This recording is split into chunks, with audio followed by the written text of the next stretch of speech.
భూకంపానికి అసలు మూల కారణం. భూకంపం టెక్టోనిక్ ప్లేట్ కదలిక వల్ల వచ్చినది కాదు. ద్రవ అణువులు వేడి కారణంగా వాయు అణువులుగా మారడం వల్ల భూకంపం సంభవిస్తుంది.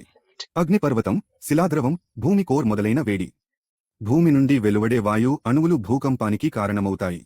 48.6% శిలాద్రవం, లావా మొదలైనవి, ఆక్సిజన్ మొదలైనవి. భూమి నుండి ఉత్పన్నమయ్యే తీవ్రమైన ఉష్ణపీడనం కారణంగా ఇటువంటి అణువులు వాయు పరమాణువుగా మారుతాయి.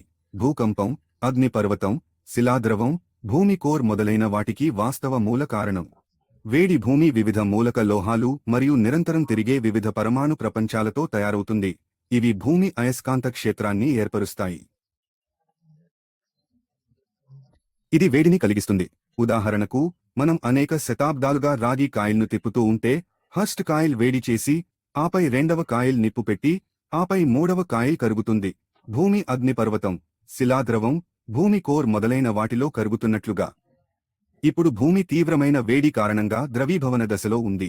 భూకంపం, అగ్నిపర్వత విస్ఫోటనం మొదలైన వాటికి కారణమయ్యే తీవ్రమైన వేడి కారణంగా ఘన మూలకాలు మరియు పరమాణువులు ద్రవ పరమాణువులుగా మరియు ఆ ద్రవ పరమాణువులు వాయు పరమాణువులుగా మారుతాయి. భూమి కరగడం వల్ల కొత్త ద్వీపం, పర్వత శ్రేణి మొదలైన వాటి ఏర్పాటు జరుగుతుంది. టిగ్గర్ భూకంపం మరియు అగ్నిపర్వత విస్ఫోటనం మొదలైన వాటిలో నీరు మరియు గాలి, ఆక్సిజన్ కీలక పాత్ర పోషిస్తాయి.